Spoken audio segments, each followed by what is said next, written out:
آپ کو یہ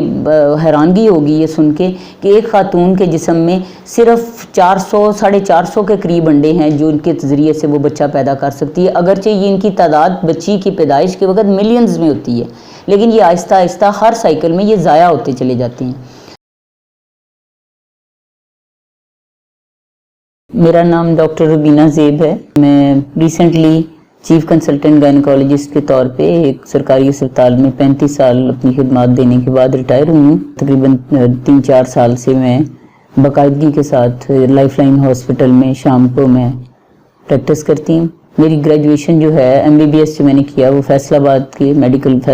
میڈیکل کالج ہے، پنجاب میڈیکل کالج، اور میں اپنی کالج کی بیسٹ گریجویٹ تھی اور گولڈ میڈلسٹ تھی، اور میرے کریڈٹ پہ 14-15 گولڈ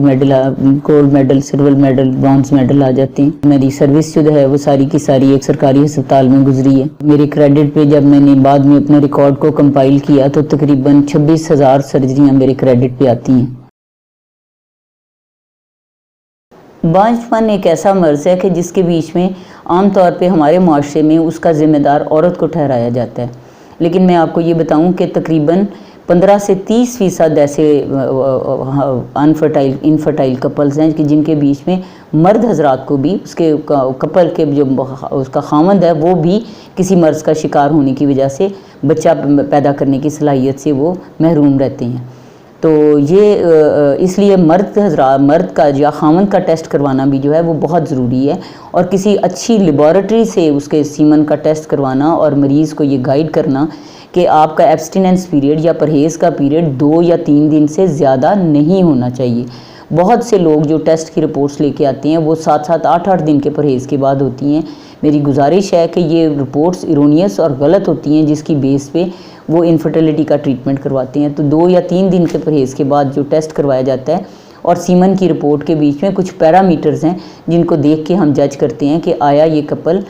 میں زیادہ ڈیفیکٹ جو ہے اور یہ پہلی انویسٹیگیشن ہونی چاہیے۔ جب ایک انفرٹائل کپل آتا ہے تو مسئلہ صرف یہ ہوتا ہے کہ مرد جو ہے وہ اپنا ٹیسٹ کروانے سے، حالانکہ یہ نان انویزیو، نان پینفل اور زیادہ آسان ٹیسٹ ہے، خواتین جس کو ہم بہت سے ٹیسٹوں میں سے گزاریں گے اس کی نسبت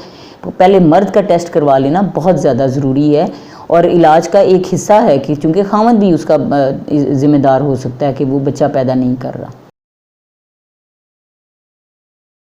خواتین میں بانجھ پن کی ذمہ داری سب سے پہلے تو جو جسے کہنا چاہیے کہ اوولوشن ہے، یعنی کہ انڈے کا ٹائم پر نہ بننا یا ٹائم پر بننا تو ریلیز نہ ہونا، اور ہم نے پہلے بھی اس سلسلے میں بات کی تو PCOD جو ہے وہ سب سے بڑا ایک ذمہ دار بیماری ہے جس کی وجہ سے انڈا نہیں بن پاتا اور وہ خواتین جو ہیں وہ بانجھ پن کا شکار رہتی ہیں۔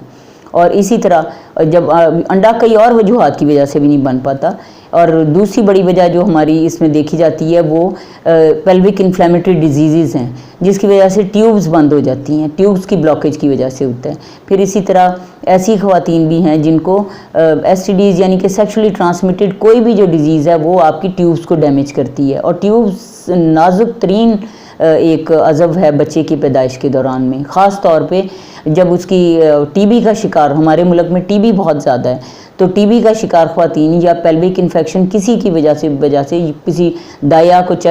ریپیٹڈ چیک اپس کی وجہ سے، کہ کوئی پچھلی ڈیلیوری کسی غلط جگہ پر سے کروانے کی وجہ سے، یا پیدائش کے عمل کے دوران میں جو انفیکشن اندر چلی جاتی ہے اس کی وجہ سے ٹیوبز بند ہو جاتی ہیں، یا کوئی اب نارمیلٹی بچے دانی کے منہ کی ہو یا بچے دانی کی اٹ سیلف کی ہو، بچے دانی کے بیچ میں کوئی رسولی ہو جیسے فائبرائڈز ہوتے ہیں، یا باہر ٹیوبز کے باہر جو انڈے دانی کی رسولیاں ہیں جن میں سب سے زیادہ کامن جو کاز انفرٹیلٹی کرتی ہے یا بانجھ پن کرتی ہے وہ اینڈومیٹریوسس ہے، یعنی کہ وہ خون والی رسولی جس کو ہم کہتے ہیں، اگر وہ انڈے دانیوں میں ہو تو وہ بانجھ پن کا کاز بنتی ہے۔ اسی طرح بہت سی بیماریاں ایسی ہیں جن کو ہم آٹو امیون ڈیزیزز کہتے ہیں، یا تھائرائڈ کی بیماری ہے جس کی وجہ سے عام طور پہ بانجھ پن ہوتا ہے، شوگر کے مریض جو ہیں وہ بانجھ پن کا شکار ہوتے ہیں۔ تو یہ تمام وجوہات ہیں جن کی وجہ سے پرولیکٹین کا لیول زیادہ ہونا، یہ تمام بیماریاں جن کی وجہ سے جو ہے وہ خواتین جو ہیں وہ بانجھ پن کا شکار ہو سکتی ہیں۔ وہ خواتین جو بار بار جن کا حمل ضائع ہو رہا ہوتا ہے، ان میں بہت سی وجوہات ہیں جن کی وجہ سے آ جائے. ان میں کچھ وجوہات تو یوٹرس اور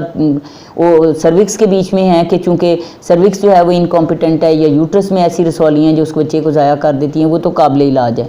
کچھ ایسی وجوہات ہیں جو خاتون کے جرثوموں میں، آدمی کے جرثومے میں اور خاتون کے ایگ میں کوئی ایسی پرابلم ہے جس کی وجہ سے حمل جو ہے وہ بار بار ضائع ہوتا ہے. تو یہ وہ خواتین ہیں جن کو اکسی کی طرف یا ایڈوانسڈ جو ریپروڈکٹیو ٹیکنیکس ہیں ان کی طرف جانا پڑتا ہے، کہ ان کو اکسی کی طرف جانا پڑتا ہے، جس کی وجہ سے وہ چن لیتے ہیں ایسے سپرمز اور ایگز جن کی وجہ سے بچہ جو ہے وہ حمل ٹھہرے اور کامیاب پریگننسی کی طرف جائے.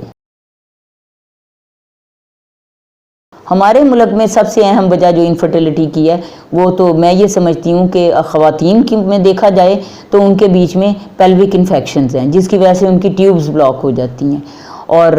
کچھ ایسے اور مرد حضرات کی طرف دیکھا جائے تو ان کے بیچ میں بھی جو ہے وہ بہت سی بیماریاں ہیں جن کی وجہ سے وہ سپرم کاؤنٹ جو ہے وہ ان کا لو ہوتا ہے. یہ سپرم کی جو ڈفرینٹ پیرامیٹرز ہیں، اس کی کوالٹی کے، پروگریشن کے اور اس کی لیکوفیکشن ٹائم کے، وہ ایفیکٹ ہوتے ہیں اور اس وجہ سے جو ہے یہ انفرٹیلٹی کاز کرتے ہیں. بانجھ پن کا عورت کی عمر کے ساتھ بہت گہرا تعلق ہے. وہ خواتین جیسے لیٹ میرجز جو کرتے ہیں، کیونکہ انڈا بننے کا عمل جو ہے، آپ کو یہ حیرانگی ہوگی یہ سن کے کہ ایک خاتون کے جسم میں صرف 400-450 کے قریب انڈے ہیں جو ان کے ذریعے سے وہ بچہ پیدا کر سکتی ہے، اگرچہ یہ ان کی تعداد بچی کی پیدائش کے وقت ملینز میں ہوتی ہے، لیکن یہ آہستہ آہستہ ہر سائیکل میں یہ ضائع ہوتے چلے جاتے ہیں. تو اس لیے جو خواتین انفرٹیلٹی کا علاج یہ دوائیوں سے، وہ جیسے کلومیفین سٹریٹ وغیرہ سے کرواتی ہیں، اور ریپیٹڈ ان کی وجہ سے وہ اپنے انڈے ضائع کر رہی ہوتی ہیں، چاہے ان کی بانجھ پن کی وجہ کوئی اور بھی ہو سکتی ہے، یہ نہیں کہ صرف انڈا نہ بننے کی وجہ سے ہو رہی ہو. تو اس لیے یہ چیز جو ہے وہ دیکھنے میں آئی ہے کہ جب تک آپ تشخیص نہ کر لیں، اور نہ صرف عورت کی عمر کا اس کے ساتھ تعلق ہے کہ اس کی اووم کی کوالٹی، اس کے انڈے کی کوالٹی متاثر ہوتی ہے اس کی عمر کے ساتھ، اور ضروری نہیں کہ وہ ہر ماہ پھر وہ اوولیٹ کرے یا ہر ماہ وہ بچہ پیدا کرنے کے قابل ہو. یہ صرف عورت کی ہی بات نہیں ہے، آدمی بھی 40 سال کی عمر کے بعد اس کی بھی فرٹیلٹی جو ہے وہ ریڈیوس ہوتی ہے، کیونکہ سپرمز کی جو کوالٹی اور کوانٹٹی ہے وہ بھی افیکٹ ہو رہی ہوتی ہے ایج کے ساتھ. تو اس لیے ایج دونوں پارٹنرز کو جو ہے وہ افیکٹ کرتی ہے. تو جہاں تک فرٹیلٹی کی ٹریٹمنٹ ہے کہ آپ وہ وجوہات کے اوپر ڈیپینڈ کرتی ہے. مثلا جیسے میں نے آپ کو بتایا کہ اگر کوئی انیٹومیکل یعنی کہ کوئی بیماری ہے، ٹیوبز کی کوئی بیماری ہے، یا اس کے یوٹرس کے بیچ میں کوئی رسولی ہے، فائبرائڈ ہیں، جو ہم ایک خاص ٹیسٹ ہوتا ہے جس کے ذریعے ہسٹروسیلپنگوگرافی سے الٹرا ساؤنڈ کے بعد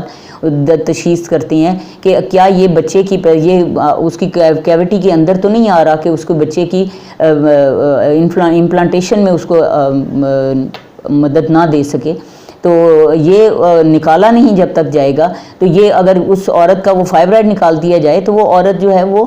بانجھ پن سے نکل جاتی ہے، وہ اگلے ہی 2 یا 3 سائیکلز کے بعد وہ بچہ پیدا کرنے کے قابل ہو جاتی ہے.